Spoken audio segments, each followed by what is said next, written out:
When they get national IDs, some of them are just 18, 19. What will stop them from joining the Kenya police? And the Al-Shabaab, what will stop them from joining the Kenya army?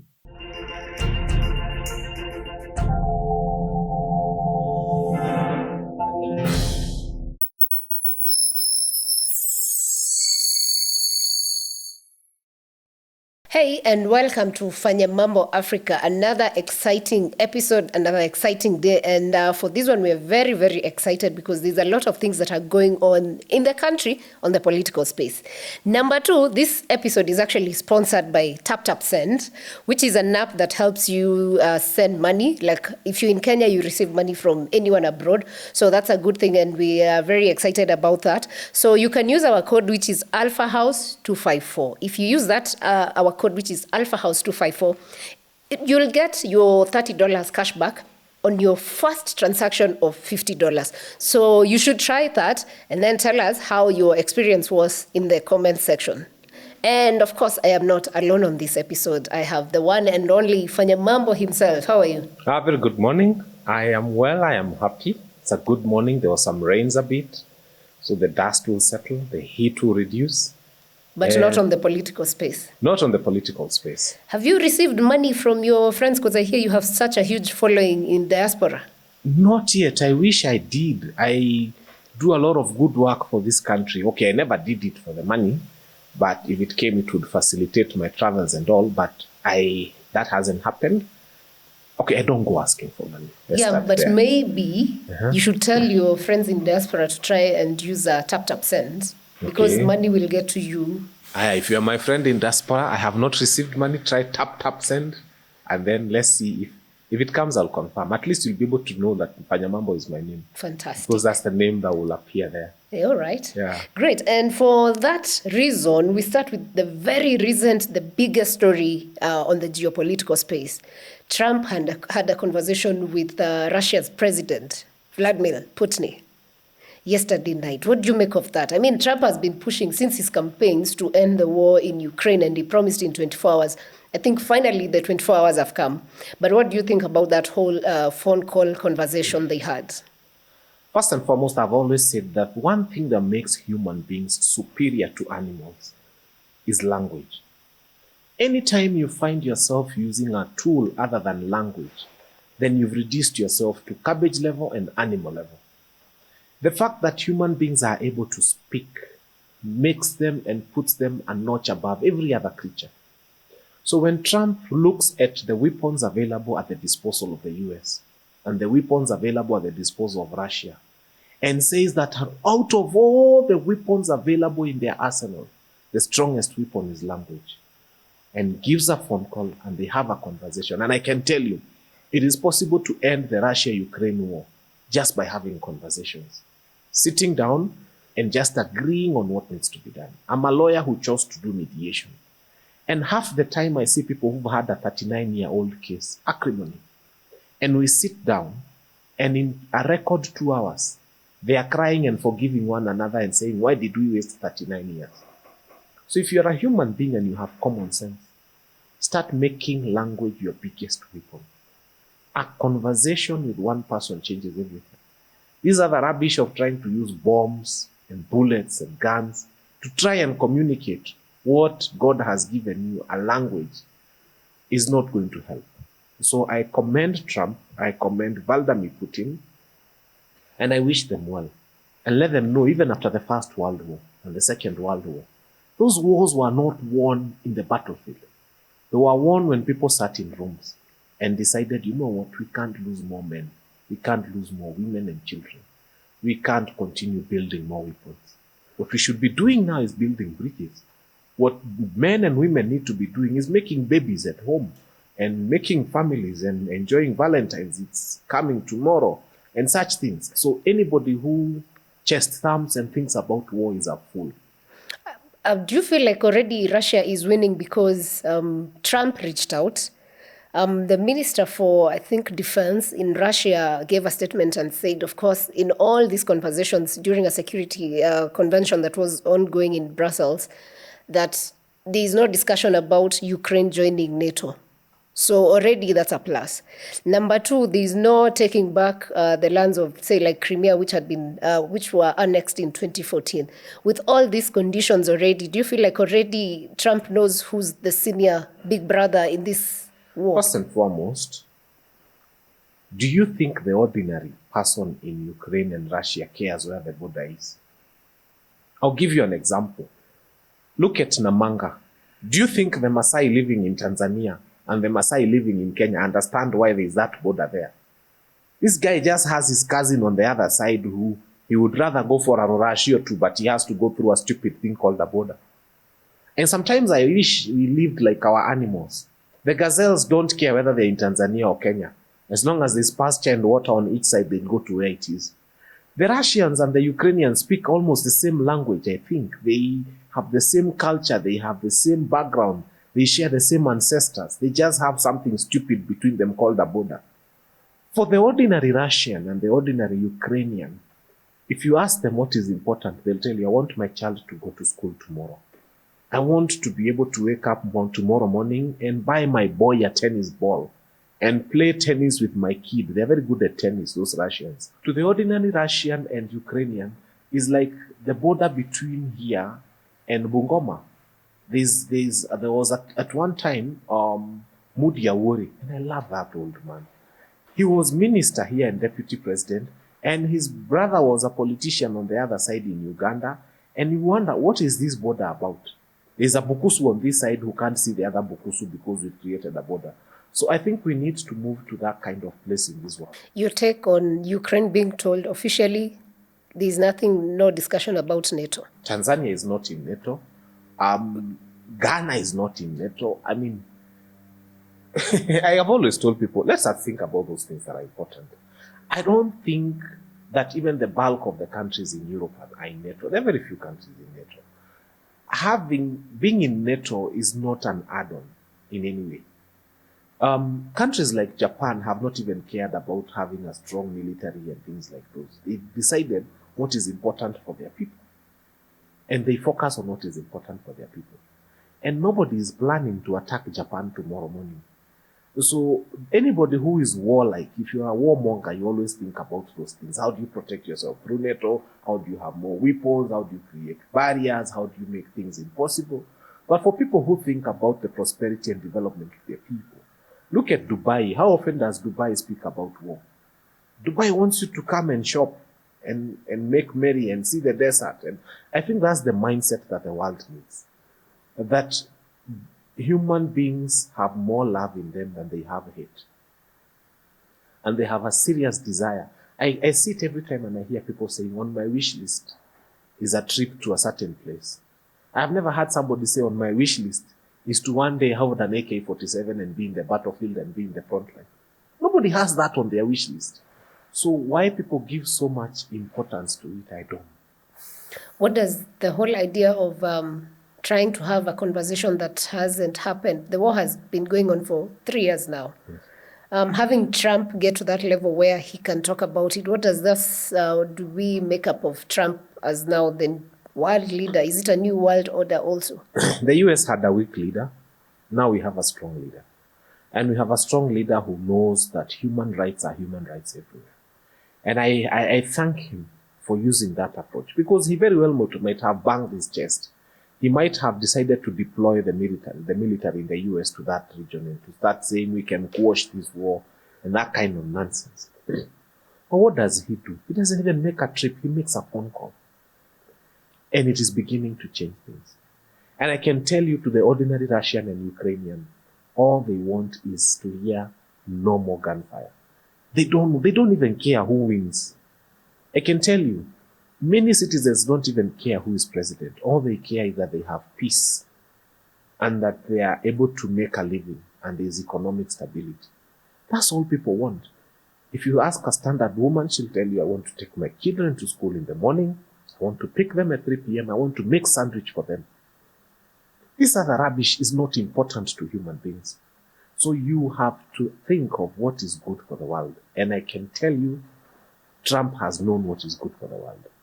He wants the women in Ukraine to wake up, fix a sandwich for their children, take them to school, pick them from school, do homework with them, That's what people want.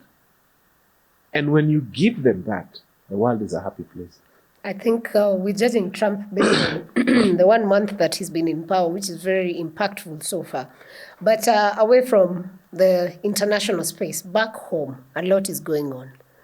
And I think Kenyan politics basically just can become fire one day, like something can light up everything. Because as of now, there's a ruling that was made by the High Court that majority leadership in Parliament is in Azimio. Parliament resumed this week, and now we have drama because the two parties are fighting.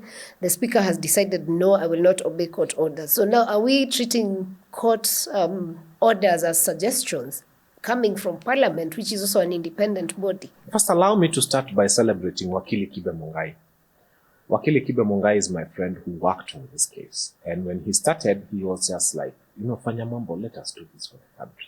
This case has been there for a long time. I think immediately after this government decided to forcefully take over the majority leadership, he went to court. And people were telling him, oh, you're a disgruntled Azimio guy, you're still not recovering from... And he said, let us do the right thing. Along the way, actually, he got support. I mean, first and foremost, the judges would not have ruled otherwise. No normal judge would have ruled otherwise. It's a numbers game. And at the time of the elections, the majority coalition was Azimio. Any judge who comes, even a high court judge or a Supreme Court judge, if it goes to appeal, who rules otherwise, could only be within McNaughton rules. It's such a common sense case. Open, closed. Like, count the numbers as at the day of the election. And the Azimio was the majority. Now, WETANGULA, who are you? Speaker of the National Assembly. Who are you to tell us that you will not obey court orders? Who are you to tell us that you will not obey court orders? The Speaker's position is not yours. First and foremost, you are refusing to let go of a party that has got about 5 elected leaders for the Kenya. Either drop for Kenya or draw speakers for the National Assembly. And I've always told public officials, be very careful when you occupy public positions. Don't talk at us when you hold a public position. That's not your seat. Don't feel entitled. I've told you Kenya has had very many speakers. And they've come and gone. And they will come and go. Don't think of yourself as special. Just understand that seat belongs to Kenyans. Speak to them respectfully. And if you continue showing arrogance and disrespect, you'll see what young people will do to you on social media. Some people who had come here with a lot of heat amongst the appointed as cabinet secretaries are avoiding the media.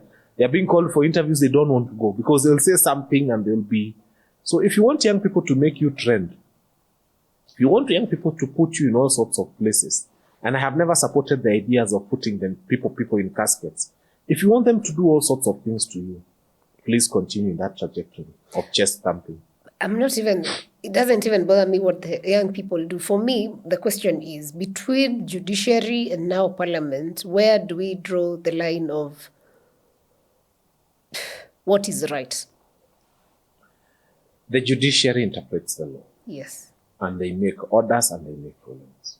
And a ruling has been made to the effect that the majority is Azimio, and that the Speaker made a mistake in saying that Kenya Kwanza was the majority.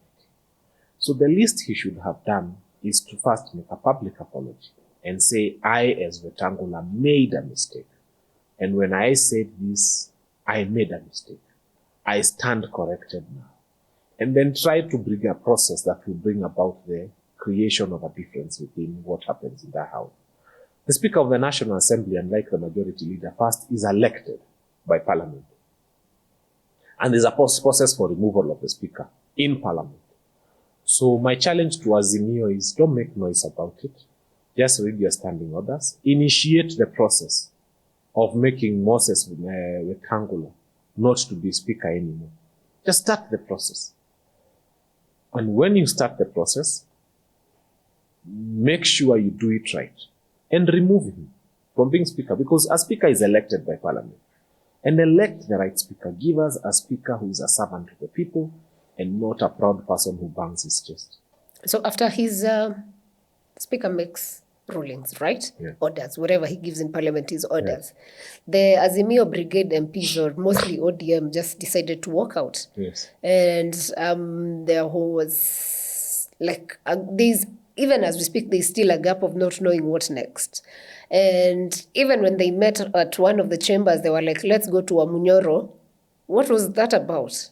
They're trying to say, if Kenya Kwanza is not going to respect ODM, bread-based government, that has really supported this regime, because this regime right now is legitimately in power because they are receiving a lot of support from ODM and Azimio for that matter. So what I think is, if Kenya Kwanza does not respect the fact that ODM and Azimio La Umoja has got the powers to keep them in check, then they'll be in for a road shock. Because they were saying we can go to Amonyoro, we can go and see Rigiji and say we swear allegiance to you and we will support you. And already Rigiji is giving this government a lot of butterflies in the stomach. So I am happy that this is beginning to happen and that it will continue, it won't stop. So, and with the decision by the Speaker, what precedents are we setting in terms of abiding to the rule of law? Because that's just in one. What makes a difference if today I am taken to court and told I did this and this and then I decide? I think, first and foremost, I must thank the judiciary for what they did. Before I beat them, I have to thank them. Then allow me to pinch them a bit. This was one ruling that did not give orders. It just stated the position that Azimio is the majority. I wish they went further, because courts have all powers to give orders. I wish they went further to say that we hereby order the Speaker of the National Assembly to do the following. The same way they gave orders with IG Kanja and said you must appear in court, you must produce these people, those were very direct orders. The judges, you've done a good job, but it is halfway there. I pray and wish that next time you're making such a serious judgment, accompany it with orders. We hereby order that, number one, the leader of majority steps down as leader of majority because he's not. And then number two, because now Parliament had to interpret the ruling and bring chaos to the House, trying to say this is the import of the ruling. If they had said now we also order that the Speaker of the National Assembly does the following, that would have been really good. So the judiciary, you've done well, but you could have done better. Is there a plan to impeach WETANGULA? There doesn't even need to be a plan. He's impeaching himself. He's speaking carelessly. He's creating hatred towards himself. He will impeach himself. He will continue with that bravado and arrogance and chest thumping. And before he knows, Parliament will be tired with him. And when they bring on the floor of the House a motion saying that they no longer have confidence in him as a speaker, I don't know where he's going to go. Because the more he's speaking carelessly, the more they are able to build grounds. They're having clips, they're having evidence, they're building a case. So if they were to bring a motion now for his removal as speaker, they would have a lot of grounds. And one of them is this disobedience of court orders. Yeah. Interesting. What happens to the leaders of the likes of KIMANI, ICHUNGWA, and his team? And also, by the way, why has he been missing in action? KIMANI ICHUNGWA now is no longer the leader of majority of the National Assembly. He cannot be. The judiciary has already said that Azimio is the majority. So if the judiciary says that Azimio is the majority, KIMANI ICHUNGWA is the leader of which majority? He's the leader of the minority, if he's going to be their leader. And I don't think they would want him to be their leader anymore. You know, KIMANI ICHUNGWA, unfortunately, has become useless to this regime. And I'll tell you why. This regime is bent on getting votes in 2027. KIMANI ICHUNGWA cannot hold a rally anywhere in Kiambu. He rarely even goes to his own constituency. Those things he's saying in Parliament, he cannot say in Kiambu. He therefore cannot deliver votes for this regime. He's a liability to this regime. They would rather now get somebody from a place they hope to get votes. They would get somebody from Western. They would get someone from Coast, because in their imagination, there are votes they can get from that area. And I can say imagination because they're not going to get. He can get maybe somebody from Isiolo if they think there'll be votes there. He's already imprisoned young people from there for a night because of refusing to accept whatever nonsense they were saying. So KIMANI ICHUNGWA for now is a liability because he does not have votes he can deliver to William Ruto. So He's does good that mean fighting he's for this. about to exit or to be shown the door for that matter? You know, the relationship between KIMANI, ICHUNGWA and the president is that one of a rider and the horse. They are friends. If you have ever seen a horse owner, he says they are friends. But how are they friends? As long as the horse is carrying the owner, not when the owner is carrying the horse. So we are friends as long as, so it's a relationship between a horse and the owner. And the horse has always thought, oh, my boss loves me. Wait until the horse starts limping. That's when he realizes the owner was not interested in the horse. It was only interested in the ride. So KIMANI ICHUNGWA, that time was a horse. He was carrying a lot of votes in Kiambu as a county, not just Gikuyu constituency. And now the horse is limping. It's not able to take the balls on a very interesting ride on the course.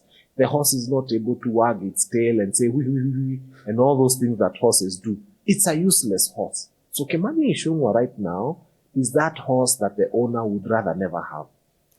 Okay. Yeah. And you touched on the issues of Isiolo. I mean, for maybe those who miss, the president went to Isiolo for the usual tours he does across the country. And in Isiolo, he was not welcomed. He was so heckled by the citizens. There was even a clip of, I think, an MCA saying, now Isiolo people are joining Mount Kenya East, like they're the new kids on the block. What happens next? And why were these kids arrested for heckling? I mean, if they were displeased with the government, it was their way of expressing, since maybe they do not have another platform. As I said, President Trump holds hard power and soft power. And he's chosen, instead of using military hardware, I'm going to use my soft power. I'm going to speak to Vladimir Putin, and we will have this conversation. President Ruto holds the hard power. He's in charge of the army, the military, the NSS, the DCI, everybody. He's in charge of all of them. And at the same time, he's also in charge of a very soft power. He can speak nicely to people and they would love him more. The problem with him, he was given the constitution and the sword. He prefers the sword to the constitution. And he does not know that the constitution conferred upon him the sword. He thinks it's the sword that gave him the constitution.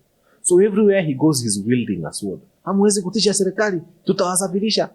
When you tell people that, instead of being afraid, they become more determined to fight against your administration. So President William Ruto, if I was advising him and if he would listen, I would tell him, you have an infinite reservoir of soft power available to you at your disposal. Uhuru won more battles by wooing people and enticing them and appearing to be powerless and to be begging Kenyans. And people were like more endeared to him. And if you can't, then borrow from Kibaki. Just shut up. There are times when people even used to ask, where is Kibaki? Then he would come back and hear, Ubavu, wow, Ubavu. Then he would end it there. Don't go on a fight. Now he got to a place where he has answered MCAs, he has answered MPs, he's answered everybody. Now he's even answering Wananchi. So as president, you've brought down yourself too low. And when the people made arrests in Isiolo, you remember they were taken to court, and then the charge was what? Drunk and disorderly. That's Ukiita Muislamu drunk and disorderly. You are calling him haram because it was during the day. They had not taken any alcohol. They were not disorderly. Because let me tell you, if they were disorderly, what they would have done, they would have gone to disturb innocent women in this market. They would have gone to disturb, anybody else. But why are they coming to the president? It's because they have a problem with the person of the president. And they are coming to tell him, remember, Wananchi does not have an opportunity to see the head of state. When you book an appointment to State House as an Isiolo resident, when do you think you'll ever get an appointment to see the head of state? So the only appointment they have with him is on a one-on-one rally. And they tell him, we have a birthright here. I was born here. I was brought up here. And on this very soil, I have the audacity to tell you anything. And to tell him they did. Yeah? And they did it. They did it. They told him.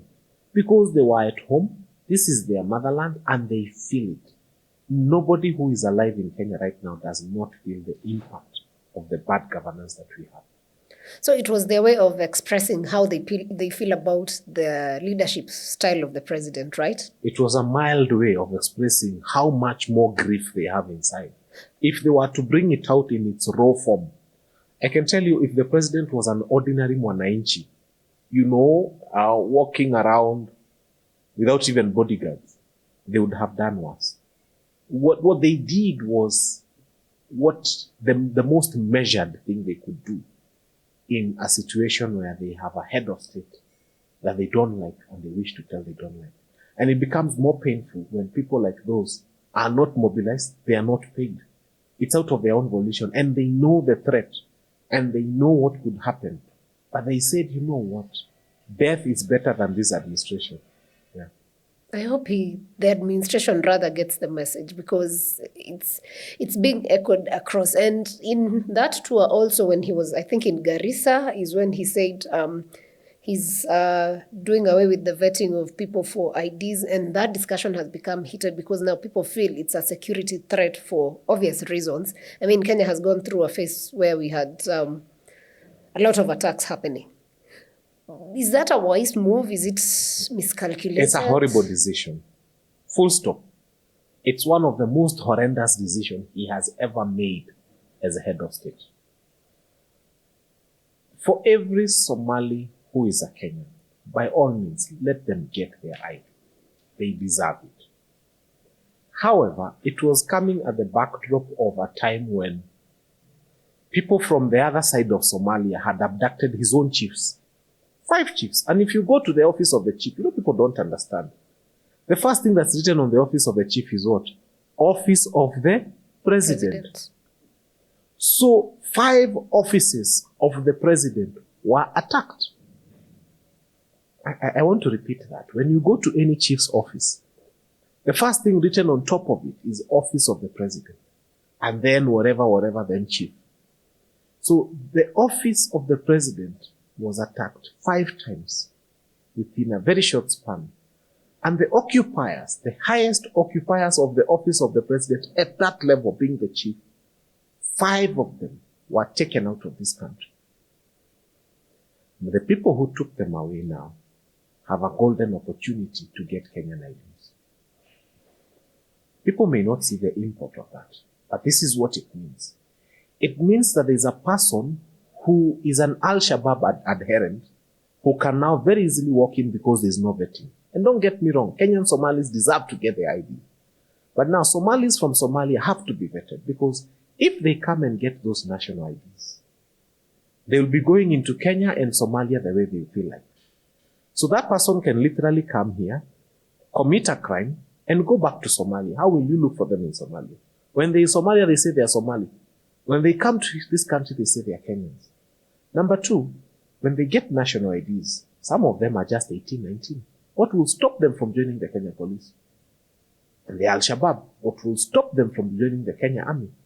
What will stop them from being DCI officer? What will stop them from joining the NIS, our own intelligence secret service? What will stop them? What will stop some of them from rising and becoming presidential bodyguards? Now you have an Al-Shabaab who was able to take advantage of a loophole and now is a presidential bodyguard because he went through the system. They still carry those ideas that they've had from that end. What will stop those people from going to the American embassy now as a Kenyan and saying, I'm a holder of a Kenyan ID, I'm a holder of a Kenyan passport, I'm therefore a Kenyan, give me a visa to the US, to Germany, to the UK. If they go to Germany or the US and they kaboom, kaboom, kaboom, and blow up buildings, they will blow up buildings as who? They will blow up buildings as Kenyans. And what will happen is the ripple effect of that is that Kenyans will stop being given visas to some of those countries. Why? Because you have allowed people of outfits that are not acceptable in the world to become your citizens, and now they've gotten visas and they're in Germany. So don't think about it that narrowly, that you simply will get these people to come in, they will be happy, they'll give you votes in 2027. No. In fact, when they get the Kenyan visa, for the Kenyan ID, the first thing they'll do is apply for a passport. And they get a passport, the next thing they'll do, they apply for a visa to Portugal or wherever. And they'll go and cause havoc there as Kenyans. And Kenya will become one of the places where now giving visas to any countries abroad will be a huge problem. So that decision must be rescinded. That decision must be pronounced as a bad decision, and the president needs to rethink of how to go about the whole issue.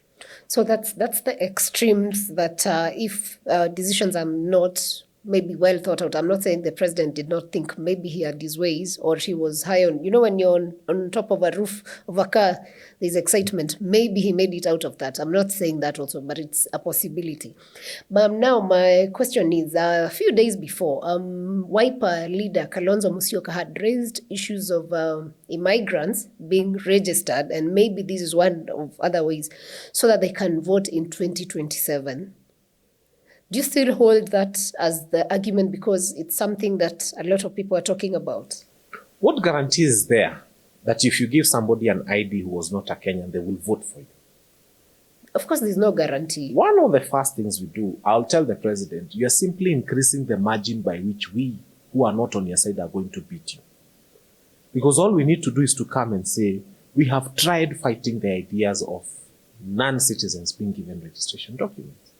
Kenyans will tell you today, just buy ngomu and that kahawa that is being sold around here and send those young people, and we know they are not from Kenya, send them money and you'll see they have Kenyan names and they have an M-Pesa number and they have national IDs. So if we cannot stop you from registering them because we have told you don't, what we will do is we will persuade them not to vote for you. So if the margin by which you would have lost is 1 million, now you've made it 2 million. You're just increasing the shame. So Kenyans are seriously going to decampaign the head of state, even amongst those who have received IDs and they shouldn't have received. So for us, it's too stretched that on one hand, we are trying to say, let us stop it. And we are not going to be xenophobic. I have made that very clear. We shall not come and just be unfriendly to a guy because he's Burundian or Ethiopian or Somali. No. In fact, we'll be very kind to them because they are escaping from horrible governments where they are coming from. They have, you can't just have problems at home and then mahali you go to try and seek refuge, then people become hostile to you. So I implore Kenyans, do not be hostile to these people. The problems they faced at home, the things their mothers and wives and brothers and sisters are going through are much more horrendous. Do not be xenophobic. You saw what happened in South Africa some time ago. So let us be friendly to these people, but let us tell them, now come and become our allies. You want a better Kenya where you can sell chai and kangumu and do those things you do? Yeah. Please give us so and so for president. Then we can go with them on the ballot and tell them, you know what? You've been my friend, you've been my neighbor. You've always sold me kangumu and tea. You were running away from problems at home. Please help me to remove President William Ruto. So we are going to increase the margin by which he's going to lose this election. Interesting. I'm thinking about it and I'm wondering, why do leaders in Kenya, be it the governors, senators, MPs, even maybe the president sometimes, why is it so hard for them to accept rejection, especially when the citizens just decide they don't want you? Sense of entitlement. I don't know what happens to people when they occupy public seat and they feel that they're entitled. Those seats belong to wananchi. So help us, God, that when we occupy them, let us become the people who will remember that those seats don't belong to us. And that the givers of those seats had expectations from us. And we haven't met their expectations, they will reject us. So let anybody who is holding a public office today just know that you're holding it in trust. Kenyans are just telling you, do this for us. If you can't do what they want, exit the seat. Let someone else who can do what Kenyans want with that seat occupy the seat. Okay. Now, moving on. The Auditor General gave a report of how MPs have used their CDF, and we had very good rates, MPs who were rated very well, and of course we had the worst, or rather those that cannot be accounted. Interesting, Infotrack did a research of the best performing, and the list is actually the same. There was Babu Wino, there was Mumias, East Salasia, the same names that were on Auditor General's is the same one that Infotrack has rated as best performing. What does this say? Because again, there was even Gathoni wa Mushomba also in that list. It seems it's the younger MPs mostly who dominated that list. What does that say about how the country is? Just tells you that we have people who mean well, and we have horrendous people who don't mean well. The people who mean well are known. I mean, I have said I have never praised a Kenya Kwanza MP. But Bende Nyoro, wherever you are, God bless you. Because the young people of Keharo have had an opportunity to sit in a decent classroom and a better learning environment. I have seen people from other constituencies bringing their children to schools within Keharo. Babu Owino is doing well in Embakasi East. Like him or hate him, is doing well. And the results are, if their classroom is built, you can't unbuild it. It's there for people to see. So, Governor Moshomba, congratulations that amid the big fight that you're putting up nationally, you're also putting up a good infrastructural development in your place. And your people are happy with you. It takes the same effort to do good work as it takes to do bad work. So, Salasia, Natule Tunywele Twake, is doing well. I mean, and it goes to tell you something, that sometimes a good heart means a lot. We have MPs who are very well educated, like Babu Owino, and we have MPs who are not very well educated, like Salasia. But as long as there's a willingness in your heart to do the right thing, you can deliver on the promises that you made as an MP. So we congratulate those who do well, and for those who did bad, you just need to look at those who did well. And that's why I'm offering myself for WT South as an MP. How was your MP rated? Oh, horrendous. So we are happy that those who've been rated well are doing well. And we pray that there are those who are below there can aspire to serve the people. Yeah. Interesting. Something I would want to also view in line with that, when the Auditor General gives that report and says, fine, Embakasi East, this amount, I don't know, 100 million was given, 98% accountable. Maybe, let's say, Manyata, 100 million was given, maybe 40% only accountable, 60% unaccounted for. Or even Langata. Langata was where Jalas is the MP. There was an issue and it was major and it's been going on. What are the residents or constituents supposed to do with that report for now? Futuristic, of course, vote good people, but...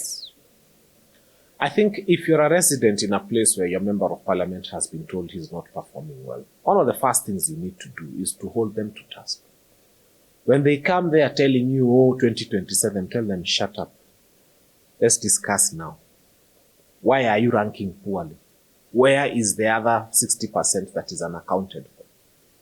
Why aren't you able to explain? I think one of the things that Babu Owino has done, he was an actuary, so I think he did his maths right. He's able to balance his books right, and he's able to make his books look okay. And then hire somebody with brains. There's no law against you as an MP hiring people with brains. The problem we have with many of them, they like their CDF to be run by people who are not very brainy so that they can manipulate them. But if I was member of parliament, one of the first things I would do is hire people who have brains. So that for every shilling you're asked a question about, there is a proper accountability mechanism. And you're able to explain and you're able to show. And of course, for every shilling that you're given, there is something visible and tangible that has gone into helping the constituency. And it should be a must, actually, because you have your salary. I mean, it's public money. Use it for good. Use it for the public. Okay. Again, this week, Gachagua was supposed to give a direction for, was it Mount Kenya or just his intentions or why he's been making news? And then he said he postponed. Why did that happen and what next? I'm hearing people say that ukisikia Wamonyoro unasema express. Wamonyoro express. Wamonyoro express. The person of Rigathi Gachagua has faced a lot of problems with the registrar. It's just that he's not coming out clearly. I thought that registering a political outfit is a democratic right that should be easy and made easy for everybody. One of the things that have become very difficult in this country is to register a political party. And I challenge anybody to go and try to either register one or change the name. The law is very clear on what needs to happen. But they don't follow it. They make it very, very, very hard for anybody to find themselves in a political party of their choice, which is a constitutional right. I don't think Gachagua is any exception. all the steps and things he's tried to do on that end have been frustrated. So he's not And I wish getting a party registered. and I wish he came out guns blazing. The process is ongoing, I know. But it is a frustrated process. And I wish he came out gun blazing and just said, the truth is, we are having frustrations with registering this party. Or we are having frustrations with changing the name of a party. And it's a constitutional right. And we all make noise. If he wants Kenyans to join him, they can join him, and we have a demonstration outside the office of the Register of Political Parties. And we are very easy. Wait, it's very easy. Basically that's the problem? Yes, that's the problem. Okay. He's having a problem with the political outfit that he would have desired to have, being given a green light to become a public outfit where people can register. Because people will leave UDA and miss. Okay. Yeah.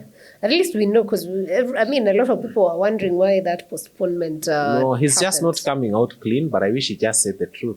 He's being frustrated. Anyway, we know, and we wish him well on that thing.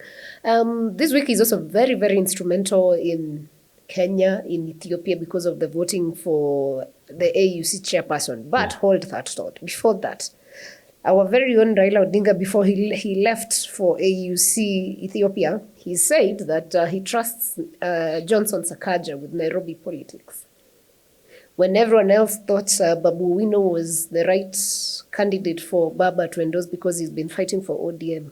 Now, has that shifted? trusting Sakaja with Nairobi politics is okay, as long as you don't trust him with the governance of Nairobi. He can yap and yell as a politician in Nairobi. That's fine. He's a politician. Is he a leader? No. Come to Kilimani, where some of us do business. Kilimani is a horrible, horrible place. You people have no roads, you have shambas. Literally, there are big potholes that city hoppers drive right in and come out. Small vehicles are leaving their exhaust pipes there. Yesterday, I found a lady whose bumper was out. She just had to stop and help. And then we have somebody calling themselves a governor in Nairobi. And Baba and those, sometimes, Baba, we try to love you, but sometimes you also make things hard for us who try to support you. The other day we tried to support you, kasema Adani ni mzuri. Then the president comes and says it's bad. Now you're telling us Sakaja is good for Nairobi. Sakaja is not good for Nairobi. Sakaja should not get the party ticket of any sensible party in this country. Sakaja should only get an independent ticket, to go independent and fail independently.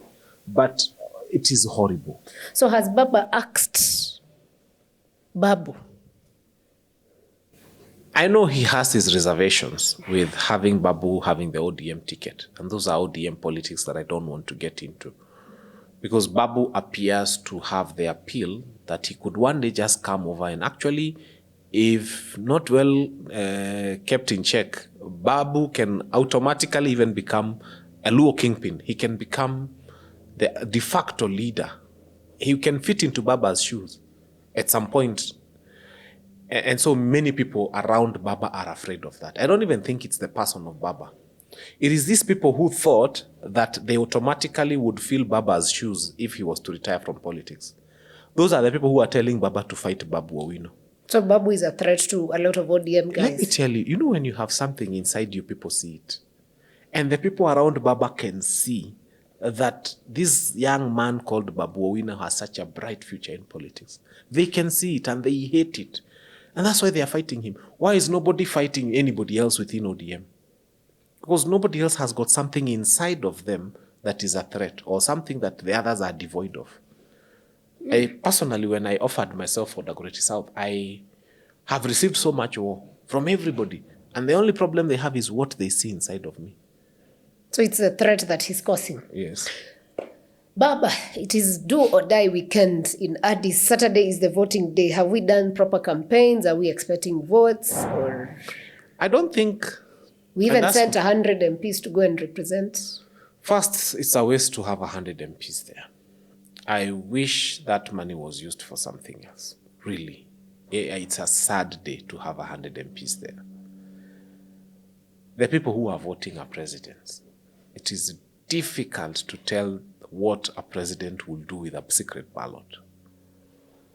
There are many factors that those presidents will be considering as they go to vote, including their own national interests. And sometimes people might think that Baba might win or lose because of the merit he has as a person. But I want us to look at it this way. Think of a president who, for example, would like to import goods in their country from a country that is in Asia, and they are cheaper there, but Kenya is also selling the same goods. These people would not want Baba, for example, to win because they have personal interests. When you think of the warmongers and the beneficiaries of the war in Congo, and Baba is saying he wants to crash that war if he's AUC chair, the warmongers will not vote for him. So sometimes people tend to think that you are being voted for or not voted for because of merit. It's got nothing to do with that. It's got to do with interests. And the candidate who will appeal to the interests of the bulk of the president will become AUC chair. And unfortunately, sometimes those interests are horrible. If you came to a place where you had 100 MPs whose intention is to steal CDF money, and you said, me as Sarah, I promise, if I'm made in charge of CDF in this country, no MP will ever steal a coin. And then Fanyamambo comes and says, me I'll allow you mucheze kama nyinyi bora musishikwe. I'll get 99 votes, Sarah will get 1. And people will start saying, Sarah is a poor candidate. She lost that election. Of course, the voters were thieves. And they voted for someone who can help them steal. So African Union is going to be lost or won. Not so much because somebody merits the seats or does not merit the seat. It needs to be very clear. It's going to be won or lost on interest. And some interests are horrible. And if we have more African presidents who have horrible interests, then they will vote for a horrible leader. True. If we have more African presidents who have good interests, they will vote for a good leader. And we wish Raila Odinga the very best, Yeah. of course, on that. And of course, we know even the Djibouti candidate, Yusuf, is good. Madagascar candidate is good. Baba is good. I mean, his credentials speak for it. But as you said, it's a matter of interest, and we can only hope. I mean, we'll be there on Saturday to see how that goes, and hopefully discuss that. But considering the rulings that were made by the High Court and what WETANGULA has made, and God forbid, Baba loses that, how is next week? If Baba comes back, I think first he comes back a hero. He's made an attempt, a stab at a big seat. If he will have won, then good. If he will not have won, either way, ODM is not coming to beg for anything. Azimio is coming to take what belonged to them. What the state has, what the courts have already said, this belongs to you. So first they are coming to occupy seats that belonged to them. And I don't think there should be a negotiation about that. We will then watch to see how Kenyan politics will unfold from there. But the person of the president is not in a good place. So what are your predictions for next week? Like, what is the first announcement that Raila does? Assume AUC is gone. He's back home in Kenyan politics. He'll demand the speaker's position. Should he not win, he'll demand the speaker's position. Should he not win, he will demand the speaker's position. Or at least a resignation of WETANGULA. And the head of state has no choice but to give in. Should he not give in, then ODM can simply say, we are pulling out of this broad-based government.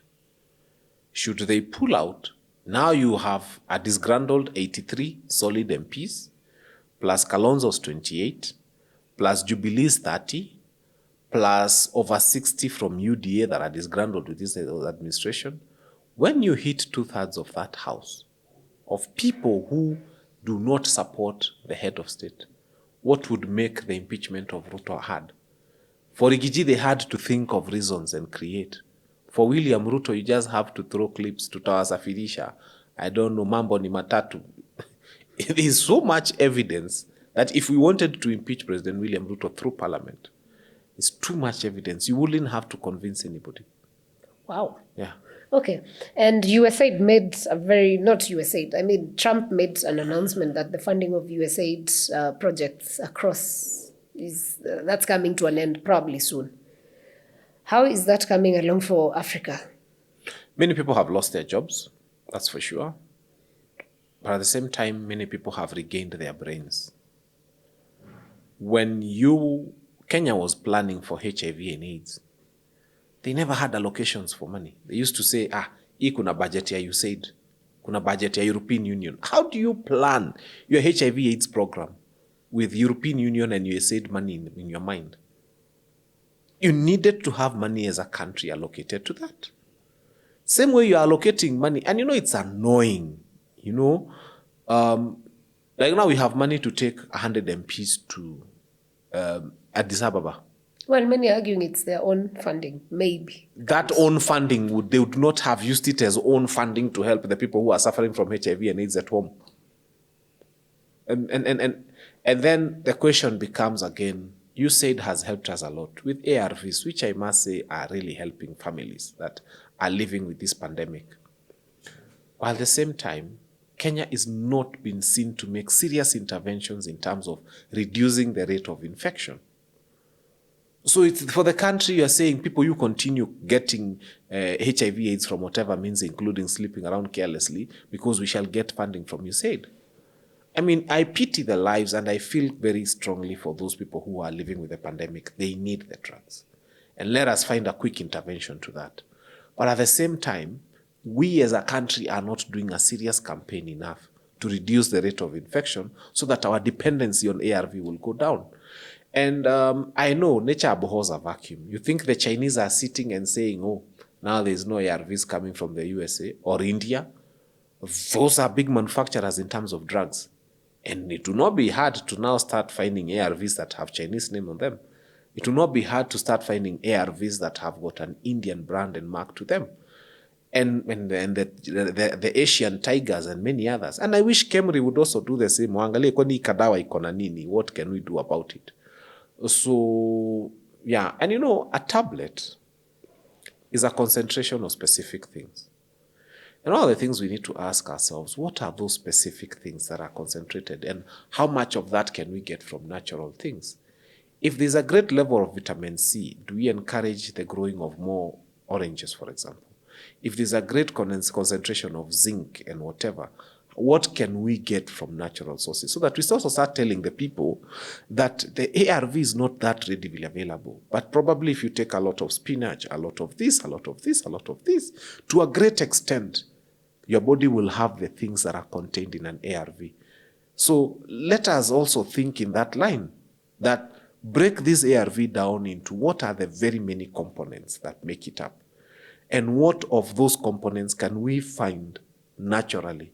And how do we help our people to start consuming that in the interim? So we have to think of survival mechanisms, and that's one of them. And plan better in terms of our budget. I mean, June is coming. June is coming. And again, we have that budget that thinks of inconsequential, useless things like avoidable houses. Now they've just told us that they took 46 billion and put it in T-bills. They're not building house. I told Kenyans, this housing scheme was theft. You take a teacher who lives in his home in Nanyuki and take away 3,000 shillings from his payslip to build for him a house, and he always goes back to his own house where he milks a cow. What kind of rubbish is that? A house he'll never occupy. You are stealing from them. They had lied they are doing 200,000. What a shame. 200,000 units. Now they've admitted that those houses are less than 1,000. They've gone ahead and accepted and put it on the papers that they put 46 billion out of what they collected in treasury bills to make interest, which interest we are never told about. Which we also don't benefit. Yes, because that interest then should have been said, we've gotten X amount of money from interest in T-bills, and that interest has gone into helping free primary education. But that's not the case. Very unfortunate. As we come to an end, I saw the Director General for Health, Dr. Amoth, and I think the CS for Health, Deborah, saying that we do not have enough contributions in SHA. Like, we have more people who are registered in SHA, but people are not contributing money to SHA. It's like only 3% people of the population that is registered that is giving, and so there's a gap. I think first and foremost, what they are not addressing is the anger that people have. Somebody was registered to NHIF, and because they knew that they have a person in their family who has a condition, some families used to pay a year or two in advance. So you're finding someone who had paid a year in advance for NHIF. being told to join SHA, and nobody wants to have a conversation about what they had prepaid. This is theft. Where is the money that Kenyans had prepaid? Where has it gone to? What do you want those people who had prepaid into NHIF for 2 years?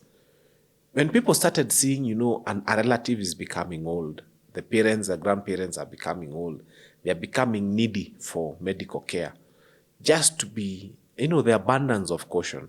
I see siblings meeting the young ones, they say, hey, mahali mzazi amefika, let us start putting more money into NHIF and let us pay her NHIF in advance.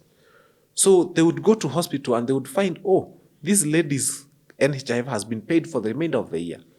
Now you're telling us to come and pay shu, and you're not addressing the anger that we have about this reservoir that we had made, this buffer that we had created. And when I come and register now, you tell me you can't register now and start benefiting now. You need to have registered 3 months ago. We are telling you, shame on you. It's not 3 months ago.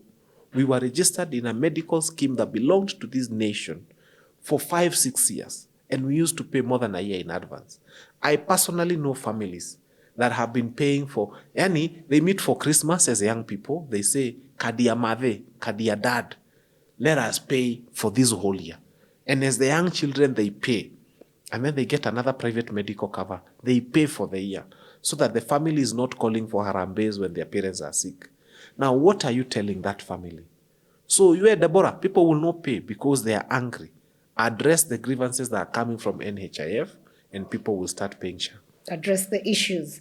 And hopefully we get a better way of managing SHA, because we also saw someone being abducted for raising concerns about it just the other day. Anyway, I think this has been a lot that has been going on in just 1 week in this country. So any final words to our viewers? I think my final words to the viewers is thank you so much for being eternally vigilant. Thank you for voicing your hearts out. Thank you for going and telling the head of state that we are not happy with the way things are. And when people are abducted, thank you for speaking. When people are thrown into cells, thank you for speaking.